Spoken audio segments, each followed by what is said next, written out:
those are all the areas in which we've seen benefits come about as the result of creating the revenue operations group. Welcome to the Redefining Sales podcast, where we unpack the future of sales together. We will bring you the very best experts who can help you to navigate the pathway forward and shortcut the way there, learning from their successes, their failures, and everything that they can unpack to help us to take our first steps. Now, before we get stuck into today's conversation, we would love it if you would subscribe to our channel so that you never miss an episode. And also, if you love what you hear, leave us a review. That really helps us to spread the good word, attract even bigger and better guests who can help us all to navigate the pathway forward for the future of sales. Welcome to the Redefining Sales podcast. My name's Abby White. I'm the CEO of Sales Redefined and your host for the Redefining Sales podcast. I am so unbelievably excited to bring you this week's episode. I have interviewed Kevin Ackhurst, who is Head of Sales for Japan and Asia Pacific at HubSpot. Kevin is just a wealth of knowledge and experience, and he brings so much in such a short space of time during this conversation. Kevin talks about how HubSpot only 2 years ago transition to a RevOps model, which is something we're really starting to hear a lot about. We're starting to see more and more companies bring together their revenue generating teams, be it sales, marketing, services, customer experience, pre-sales, and so on, to deploy a RevOps model. So we talk about some of the first steps to take, some of the learnings, some of the challenges, some of the benefits, and how they also transition to revenue enablement as opposed to just pure sales enablement, and some of their experience from going through that journey. So there is honestly so much to be learned in that conversation. We, of course, tap into some of Kevin's experience in leadership around how he approaches diversity and inclusion. We also talk about some of the best career advice and the myths that he wants to bust as well, and some of the best investments he's made in himself. So it really is a conversation that covers a hell of a lot of ground. Now, I want to share a little bit about Kevin's bio with you before we get stuck into the conversation. So as I mentioned, Kevin is Head of Sales for APAC and Japan, and he's responsible for the business performance across ANZ, Japan, Singapore, and India. He's incredibly passionate about building great teams, achieving phenomenal results, and building businesses, and that absolutely comes through in this conversation. He's also responsible for culture, diversity, and inclusion, which is something that, again, really pulls through in this conversation and some of Kevin's answers. Prior to HubSpot, Kevin had spent 6 years at Google. He's also worked in senior key leadership roles at the likes of Juniper, and was at Microsoft as the managing director for New Zealand and also vice president for sales and marketing across the APAC region. So this man has a wealth of knowledge that we get to unpack with him. Now, finally, before we get stuck into this conversation, a quick shout out from us.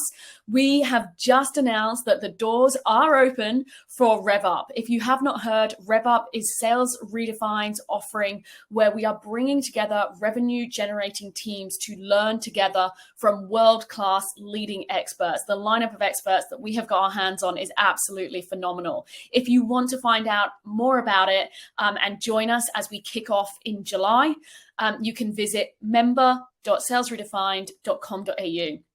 And the link is in the show notes. So doors are open at the moment. We will be starting as a cohort and going on the journey together. And then doors will be closed as we kick off on the 1st of July. So feel free to check it out. We would love to have you on board with us. So without further ado, let's kickstart our conversation with Kevin. Kevin, thank you so much for being here. Now, I want to spend every single minute that we have with you and dive straight in with our first question, if I may. Absolutely. So you have had one of the most sensational careers. I was absolutely loving looking through your LinkedIn profile and seeing the phenomenal companies you've worked for, from Microsoft, Google, now HubSpot, just truly an incredible career. And I'm really curious, as we're starting to get into FY24 planning mode, you were just saying yourself, you guys are just about to start your own FY24 planning. What's some of the growth strategies that across the board, across the variety of companies you've worked for, what growth strategies do you think have really stood the test of time that people should be considering now in their planning? Well, the ones that I've really always adopted, they've always seemed to work out well for me. And I think I've had a strong career in terms of results in the variety of different jobs that I've had. Have kind of been the following. So I believe very strongly in ethical growth. And what I mean by ethical growth is kind of two things. The first is that you don't make decisions for this month's revenue if they may actually cause challenges for you in the future. And the second is, as you make long-term decisions, you need to be thinking about whether or not you want to preserve the relationship with those customers for a long period of time. And in most cases you do. And consequently, you have to make sure that you're doing things that will ultimately preserve those relationships for the long term. I do think there's a couple of other factors that sort of go into it as well. So things that I've always focused on, which I think are now becoming hallmarks of companies that grow very well, and we're seeing it more and more at the moment, are areas like diversity, inclusion, and belonging, particularly with respect to the team that you're building internally. The way in which you think about empowerment of teams, I think that the more you empower teams, the greater the likelihood of bringing out the individual innovation and creativity in the people that you work with. And ultimately, and I probably should have said this first, solving for the customer. If you're helping the customer to meet their need as opposed to your need, you're likely to grow your organization significantly. Yeah, I love that. And one thing I've actually admired about sort of following your journey a little bit on LinkedIn is you're actually fantastic as a leader at speaking up on some of these topics.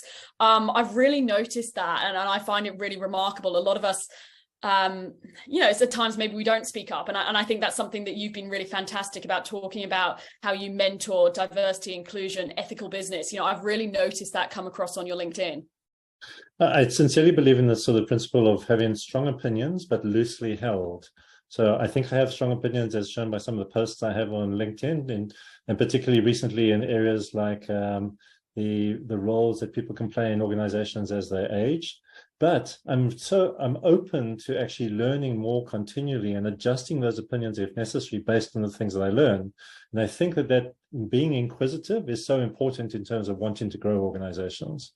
I love that. I did a diploma in positive psychology years ago, and they talked about curiosity being such a superpower and really trying to leverage it and almost your inner child. Yes, very much so. In fact, I still think that my objectives for what I want to achieve in my life are the same ones that I had when I was sort of 8 or 9 years old. Oh, okay. Well, now we've got to ask, what's the objectives for you, for the 8 or 9-year-old Kevin? Well, I remember sitting in class, and I was in South Africa at that point in time, and the teacher asked us, we were about 9 years old, I think, and it was a class of about 30 people, and the teacher asked us sort of what we wanted to be when we were adults, okay? And my response got a lot of laughter from the class. I told them that I wanted to be happy.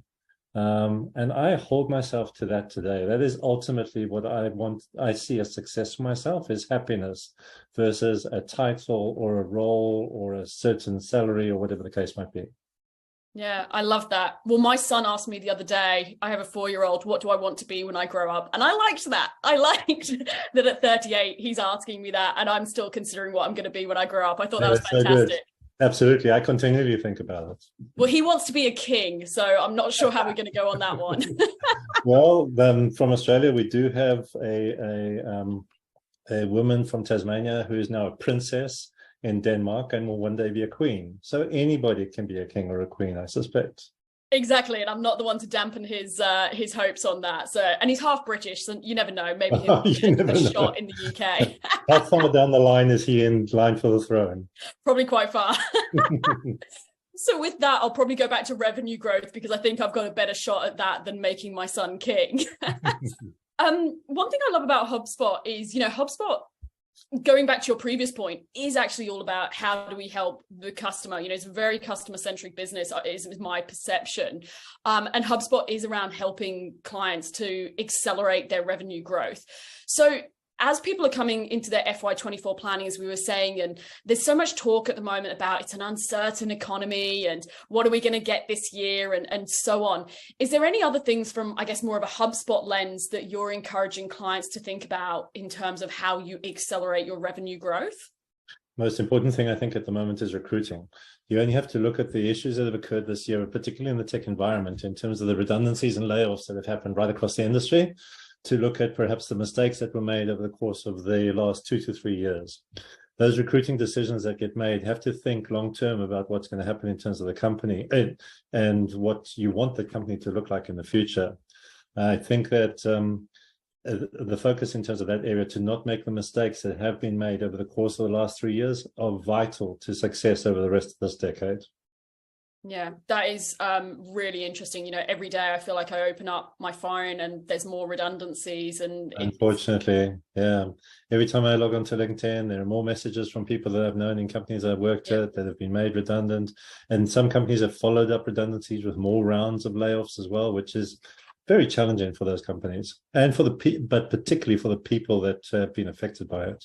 Yeah. And is there anything in terms of clients as they're planning, you know, their sales and marketing strategies, anything sort of from a HubSpot lens that you think people really need to consider and take into account? That, you know, it's so hard when we're doing strategies because sometimes I feel like we're the horse with blinkers and, you know, we don't necessarily see the outside lens and we sort of sometimes, you know, do what we've done or, you know, and so on. Is there any other considerations you would have for people? Absolutely. So at HubSpot, we talk about this crisis of disconnection, the idea that essentially different parts of organizations, and I know it comes through in some of the other questions that you've sent me as well, this idea that different parts of the organizations don't engage with each other, and also that the software or the tools that they're using or the services that they're using aren't necessarily set up to align with the processes and the way in which the company actually operates. And so this idea of creating this connection between the different parts of the organization and between the tools and the way in which you want to express your engagement with your customers is solving for that process of disconnection.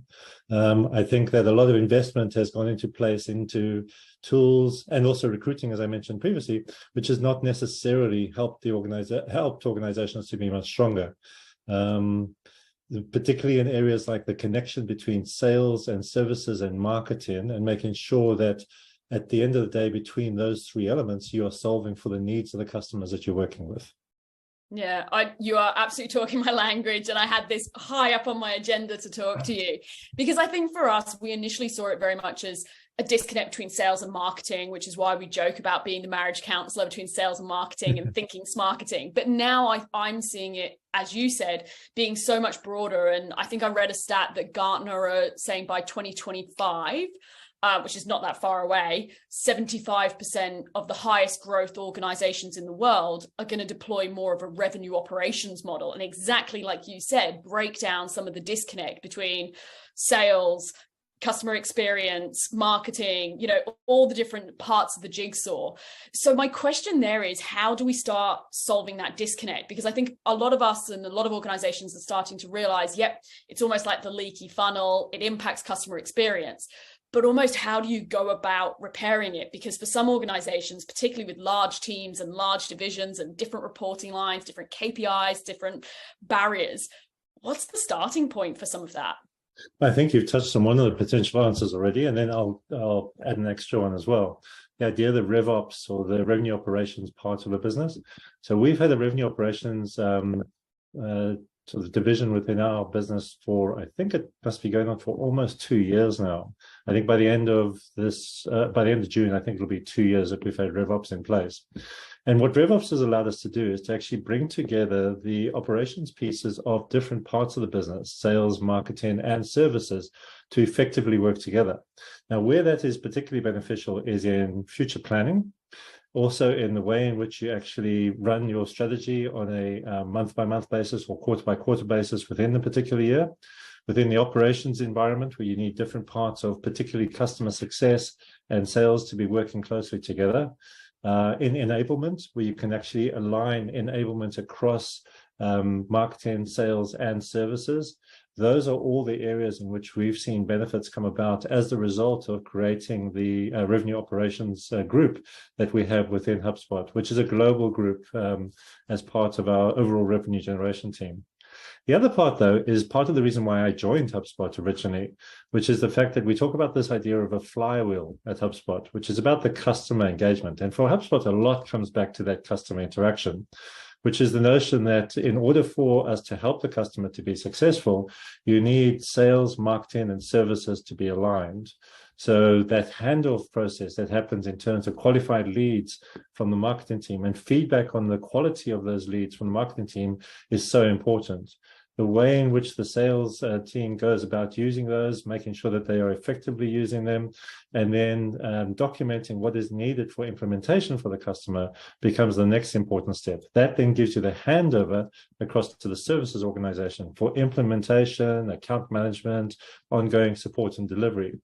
And what that aligning those three elements in what we refer to as the flywheel allows us to actually be in a position that we're constantly monitoring what the needs of the customers are, and we're able to either offer them additional services or features that might be beneficial to them, or give them advice on things that they're not actually using, where they may have potentially purchased stuff from us which they don't need. And I think that only comes about because the information and the data that we have between those three areas is so closely aligned because of what I said previously, the creation of our revenue operational structure. Oh my gosh, I now have I've just been scribbling away. I now have 10,000 questions for you.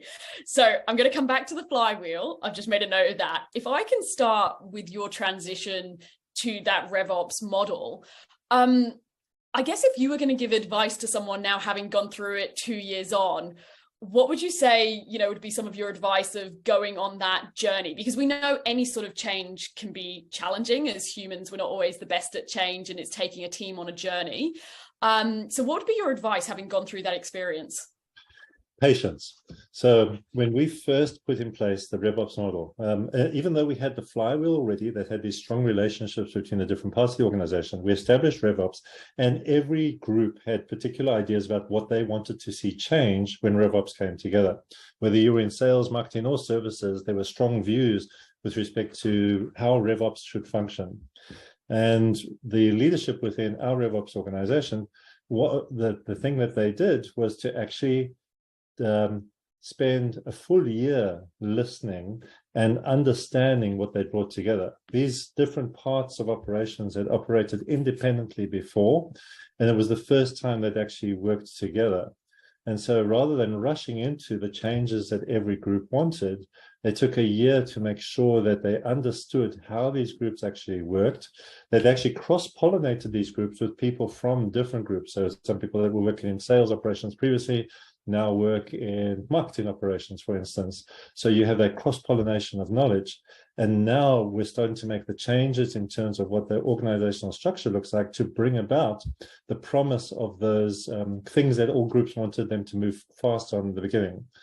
I think that the decisions that we're making now with respect to those things are much better than the tactical decisions we would have made if we had just followed what the individual leaders wanted to do at that point in time. Yeah, and I think it also gives you an understanding. I've spent most of my career in sales, and then more recently with our business, I've almost got a marketing hat on a lot of the time, where I'm helping people with lead generation and working with marketing organizations. And I think you suddenly have a newfound appreciation when you've got that cross-pollination for somebody else's job. And I actually found that interesting about your career as well, because you've sat different sides of the fence and in a multitude of different roles. So you probably have been able to see things from those different lenses, I imagine. Very much so. I'm very fortunate to have sat across marketing, across sales, across services as well, in roles across my career, and had leadership positions in all of those different areas. I think what it gives me more than anything else is a level of empathy for what is required in other roles. So, for instance, while I'm sitting in a sales role at the moment, that doesn't mean that I don't think about the ramifications of deal-related decisions that we might be making in order to actually accelerate a particular deal might actually be really bad for our company because of the flow-on effects that might happen when we try to service and help that particular customer. So it's not unusual for me to push back on certain deals, because whilst they will help me to achieve my numbers in the short term, they're actually going to negatively impact the company's results in the longer term, and we will likely lose that customer as well. That is fascinating. I love that, because I think that sometimes as a sales profession, we sort of sometimes, we've got to get the deal, we've got to get the number by the end of quarter, we're on the commission, you're under the pump. It is an under the pump career choice. And so it's not as often that, we're looking at the larger ramifications of what's the cost to onboard that client, what's the complexity to onboard that client, are we the best fit, can we even deliver half of what we've promised? Completely. I've seen decisions made where people have made promises to customers that cannot actually be delivered. If that hadn't been picked up during the approval processes internally, we could have ended up with really challenging environment with those customers. Yeah. So I want to go back to your transition. And if I can ask if there's any of these components you can talk to, you said around there's been a lot of benefits for going down that RevOps model. Do you mind pulling out a couple of the benefits that you've seen now, sort of 2 years into the journey? I would say, so 2 years ago, I would have a business partner who was purely a sales operations person. And essentially, we operated in this silo where we were just thinking about how we ran the sales business within the organization. Now, what we've done with the establishment of the RevOps organization is created director level positions within our company that are responsible for the relationship with other parts of sales of the revenue operations organization. So now I have a business partner who is the director of sales strategy in the RevOps organization, who's not only thinking about what he has to do to help sales to be prospective, but to be successful, but is thinking about the ramifications of the things that we're doing on other parts of the organization as well. And because we think similarly in that regard, we can make decisions that are beneficial to the company, not only to our particular business interests. What we've been working on over the course of the last week is making sure that, in particular, when we're assessing all of the deals that we do or all of the particular opportunities that we're looking to close with customers, we look at the ramifications of what that means for our services and delivery organizations, and are streamlining that area to actually speed up processing of those decisions, but also make sure that we are making less bad decisions. Like, you're still going to make bad decisions in an organization. I'm not going to pretend that you're going to remove every bad decision inside an organization. But I think the way we're looking at things now, by taking into account that relationship and engagement with other parts of the organization, and having a true partner that thinks not only about my business, but about their responsibilities across the whole business, helps to make our company better in solving for the customer.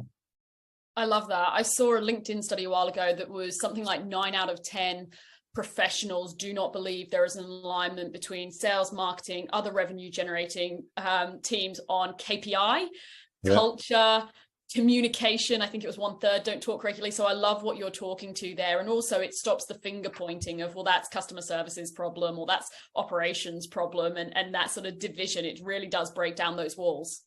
It does. It also helps to have a chief customer officer like we do, that is responsible for sales, marketing, services, and revenue operations. And so what he's done is he's put in place an operating model that allows us to actually make sure that each particular business leader is engaged in and understands what other business leaders are responsible for. So, and that flows throughout the company. So in my role as responsibility across Japan and Asia Pacific, I have visibility and clarity and understanding of the metrics that drive our customer success business, our product support business, our marketing business, in addition to the ones I'm obviously responsible for in sales. Yeah. And you've been, I'm so in love with this topic now. This is absolutely, I just see it as such an opportunity. You mentioned before, you also have made the change to revenue enablement and obviously bringing everyone together. What impact has that had, switching from what I assume you used to do, and good question to clarify, sales enablement and sort of individual, and then coming to revenue enablement? So we changed it from sales enablement to what we call go-to-market enablement. And to be clear, in our organization, we have 2 types of enablement. So we have leadership development and enablement that's associated with topics like diversity, inclusion, belonging, equity, and elements like that. And then we have the enablement pieces that are associated more with the functions. In moving from sales enablement to go-to-market enablement, the team that is responsible for all of the enablement for sales is also responsible for all the enablement for services and for marketing as well. Now, what that does is it actually there's often a large amount of crossover between enablement activities that are worthwhile or beneficial to the sales team, which could also be beneficial to customer success, for instance, or to contract managers, or to some of the frontline revenue marketers, for instance. And so we can actually now we have courses that actually incorporate people people from multiple different disciplines, as opposed to just a very siloed orientation around just sales enablement, which doesn't necessarily think about the ramifications of that for the other parts of the business.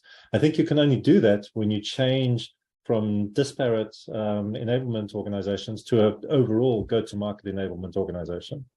Yeah, I completely agree. We made the shift. We used to very much do sales enablement, and now we've really made that shift, and we will be very inclusive for pre-sales because we do a lot in IT and, you know, the extended marketing team and so on. And we've just seen so much benefit by everybody coming together and having that shared understanding and shared best practice, and also workshopping in the room together. Right, what is it that we want to go and execute from this, and not just sales have that story, but marketing don't have a clue what sales have now got inspiration that they want to go do. So we've seen so much success now from bringing them all together and creating that environment, and particularly where now a lot of us are working from home, we're working remotely, you don't get as many opportunities to come together in that fashion and learn together, shared understanding, brainstorm. So it's been really powerful. Absolutely. Couldn't agree more. And I think the combination of that common platform for enablement and the common operating model around how you look at metrics, that brings the two pieces together so you can actually run the business and understand exactly where you need to focus your attention. Yeah. So I want to go back to a tactical question. You were talking about the flywheel, and you were talking about how do we ensure a smooth handover. So if I've got a marketing qualified lead and I want to hand it over to sales, and I want to then get the feedback on what was the quality of the lead, was what you were talking to. I find this one fascinating because, you know, statistically speaking, I think it's 50% of sales reps don't follow up on marketing leads. And every day of the week, we have this conversation where sales might question the quality, or marketing might question whether sales are following up fast enough. There's this, it's almost like a divorced couple at times. I love your flywheel approach and how you talk to it. So at sort of a tactical level, how do you ensure that smooth handover, and how do you encourage that collaboration? And, you know, I know marketing sometimes with some of the teams we work with, it's like blood from a stone to get feedback from us beloved salespeople on that quality of the lead. So how do you manage some of that? Well, some of it has to be a service level. Well, it doesn't have to be, but one of the ways in which you can do it is through a service level agreement. So while you were asking the question, I quickly brought up some of the results that are associated with how our teams are performing against the marketing qualified leads at the moment. So for this past month, we have an average work rate across qualified leads of 86%, which I think, in comparison to other companies I've worked at, is phenomenal. 86% of the leads have been worked already. Now, there will be some recent leads that haven't necessarily been worked, and there'll be some individuals that probably aren't working the leads that they're receiving as quickly as possible. But that's a huge proportion of the leads that are being worked. The other thing that I always encourage in terms of the working qualified leads is the feedback process. If you're receiving a lead that you don't think is valuable as a salesperson, the worst thing that you can possibly do is ignore it. You need to provide the feedback about why that lead is not valuable, so the marketing teams can actually adjust the things that they're doing so that you can improve the quality of leads that you're receiving. So that closes that loop in terms of the process as well. The work rate is a way of monitoring whether or not people are seeing value in the leads. The rejection rate is a way of actually getting feedback with respect to what has to change with respect to those leads in the future. And like I say, we've managed to work up to 86% in terms of qualified leads that have been worked so far this month. That is phenomenal. That is incredible. So you look at more so the service levels. So for example, you may have KPIs of sales must follow up on these leads within X time period. There's a commitment that sales must provide feedback on any of the leads so that marketing understand, you know, the quality, understand input to reiterate. So there's almost an agreement between each side of the fence of what their part of the journey is. I would say that it's sort of two things for me. The one part of it is what you just described, which is that agreement. Hey, well, I agree as a person who's responsible for sales that I should be using all the leads that you as marketing are providing to me. And you agree that if I receive a lead that is not particularly good, that you will endeavor to actually look at that and adjust the leads that you're providing to me. I think that's the conversation that has to happen at the start. But if you purely just try to manage according to those numbers, it wouldn't necessarily work, because then it becomes like, I think I'm not a huge fan of trying to enforce service level agreements, and because I think that you can get into frustrating and argumentative type of scenarios. But that service level agreement is something that's agreed, and then the management associated with it becomes the operating model that I mentioned earlier. It says, well, why isn't this working? This instead of it being your problem or my problem, this is our problem with respect to why this isn't working, that we need to solve together. So in conversations where there are discussions associated with qualified leads, it isn't sales aren't doing this or marketing aren't doing this. It's this thing isn't working, and sales and marketing has to work together because we agreed on the service levels that we would be providing to each other to fix whatever is not working at that time. And I'd assume assumption on my part, that you've gone down a RevOps model actually helps that, because again, it's not sales marketing problem. It's actually, we're under a RevOps model. It used to be so much harder before we had the RevOps model. Before we had the RevOps model, there would almost be this wall where you're throwing stuff over to each other. Yeah. Like you had this agreement, but you were blind to what was happening in marketing, or marketing was blind to what was happening in sales. And so you'd have a little bit more adversarial type of model that existed.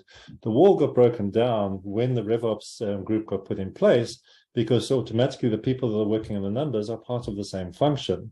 And then it becomes, okay, well, it's not us versus you. It's we both have this problem together. And I think that's what RevOps brings, is it reduces that friction between different parts of the organization.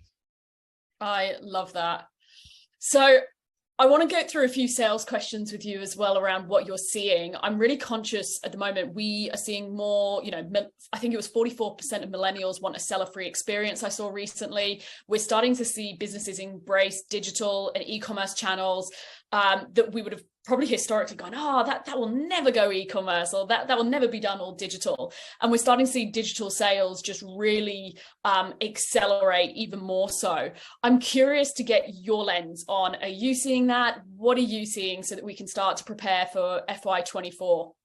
Well, I was looking at this question when you sent it through, and it's kind of an interesting one for us. Our business doesn't exist unless digital proliferates. And we've grown significantly through the course of the pandemic, primarily through our ability to actually help customers in terms of the adjustments that they've needed to make in the way in which they actually serve their own customers. And we continue to see that same growth going forward as well. So I think the success of companies like ours is an indication that reinforces the point that you're making with respect to the spread of digital. And we are predicting future success as well, which suggests that the trend that you're suggesting is only going to continue. I think and the interesting thing for me is the individual cases associated with it.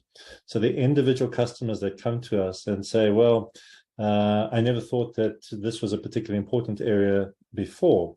Companies that have existed for upwards of 50 years that have been very slow to change in terms of the way in which their businesses have operated, who are now customers of ours, who we are helping to accelerate their growth. Yeah. So actually, this takes me to a bit of a tactical question, but it's a brilliant one for HubSpot, is if we're going down more of a digital pathway, we're seeing more RevOps and aligning teams. What's the conversation that you guys are having when you're seeing people on two different CRMs? Because I still see a lot of that one team's using HubSpot and one team's using something else. So the fact that we have two CRMs often, or some marketing email platform and then a CRM, and sales marketing using different platforms, means it's very hard to control the experience, the alignment when we're going so fast down digital. So perfect question for HubSpot. Totally. The thing that's beneficial with HubSpot is you don't have to use our CRM.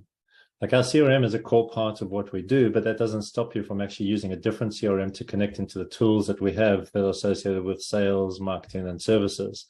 And so if you feel like the investment that you've had in terms of all of your data is something that you don't necessarily want to lose, but the way in which you interact with your customers, the way in which you want to perform marketing, the way in which you want to service your customers, you want that to be different. You don't have to rely on that existing CRM to provide those services, or another third-party organization to do that. You attach HubSpot on top of that to provide those services. And that goes for our most significant competitor. We interoperate really well with our most significant competitor to allow customers that want to continue to use them as a CRM to do that, but to actually use our product to run sales, marketing, and services for them.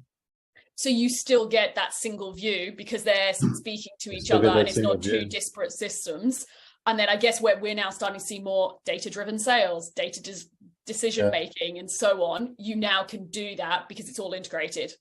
Yeah, and not just that. I think the thing that distinguishes HubSpot from most other vendors in this space, and there are hundreds of vendors in this particular space, is the fact that our product is so integrated. We haven't built a product that has come from a lot of acquisition of other companies in order to add products and try to find ways to get those products to actually work together.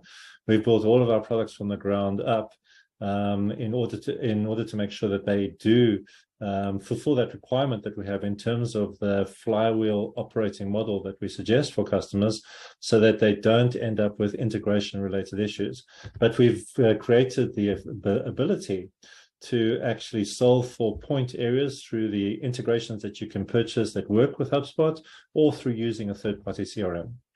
Yeah, I love it, because I think we still see it. We still speak to a lot of customers who have got disparate systems. They don't talk to each other, and it does impact then when you're trying to run a successful customer-centric campaign. Oh yes, very much so. It does. But there's another point to what you raised as well, is companies can be very uncertain about change. And so they might have felt that they've invested a lot of money in their CRM and but they really want to use the facilities that HubSpot adds. So this gives them a path to actually make that migration. And they can ultimately remove that CRM, which many customers do, just and use our CRM instead. Yeah, love it. So look, I'm conscious I don't have a lot of time left with you, but I have 10,000 questions I now want to ask you. So I'm going to do a quick fire round instead. Sure. I'm really curious, given your vast experience, around myths that you come across that you want to bust. Is there myths that you must hear every day of the week that you just go, I really want to bust that one? The myth that I would think about is, when I first started work, and I've been working for several decades now, people were very much of the opinion telling you that you had to stay with the same company for a long period of time. Okay, and there's nothing wrong with loyalty, and some companies will do a lot to actually reward loyalty within their organizations. But the companies that aren't rewarding loyalty, it doesn't mean that you have to provide loyalty in those particular circumstances. And obviously, we've seen a lot of changes happen in organizations over the course of the last couple of months. I would say that the idea of just being loyal to the company, a one-sided loyalty to the company, is a myth that should be busted. People need to think about the loyalty that that company provides to them in return for the loyalty that they provide to that company, and not just provide blind loyalty to the company that they're working with. That was sort of the first one that sprung to mind when I was thinking about that question. I get that. I worked for a large corporate for quite a number of years, and I was very, very, very much on the bandwagon. And I remember when I left thinking the whole company was going to fall apart, massive global corporate, because, they need me. And then you realize, no, the world keeps moving and the world keeps spinning. And, I think sometimes you get caught up in your own head. Maybe it is. And not just that, sometimes they need you to move on, because they need to bring in fresh thinking and reiterate to the next level. Like, it's as important in my role, and sort of stepping aside so that fresh thought and fresh thinking and fresh ideas and even just additional energy can be brought in when after I've done a job for a certain period of time. I know you do a lot of coaching and mentoring, and it's something you appear to be quite passionate about. If there is someone listening who is sort of up and coming in their career, they're hungry, eager beaver, is there any particular advice you find yourself giving quite often to someone at that stage of their career? One of the things that I definitely suggest is to have more than one coach. Okay, you don't necessarily need one coach. So I believe very strongly in the principles of diversity and inclusion and belonging. And basically what that suggests is that at the core of that, it suggests that you shouldn't be thinking of just finding a coach that is kind of like you, that you just get on really well with because they have such similar traits to you. And find a multitude of diverse coaches that can actually help you with a variety of different ideas so that you can learn and evolve your own opinions so you can have more than one point of view about any particular solution. I find that sometimes people will just gravitate to this one person who has one way of doing things, and they think that that's the only way you have to do it. So basically what I'm saying is, with people like me who might do a lot of coaching, don't believe everything the coach says. Find someone else for another opinion. Yeah, I like that. I really like that. And I feel like sometimes with coaches, it's point in time. There's a certain person that really resonates and speaks to me at that point in time in my career, or when I'm facing particular challenges. And then at other points in time, it's somebody else. Absolutely. Like, I've been working in sales for more than 30 years now.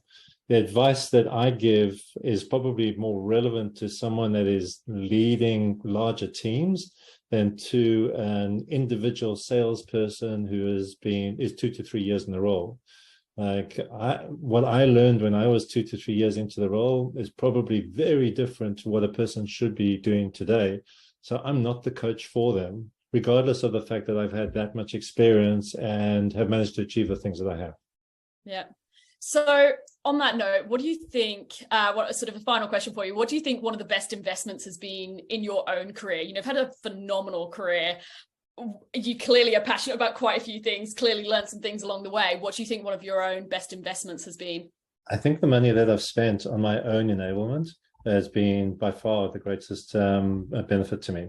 Like, very early on, when I discovered Harvard Business Review, I became a subscriber, and I've continued to be a subscriber ever since then, and read Harvard Business Review articles every single day.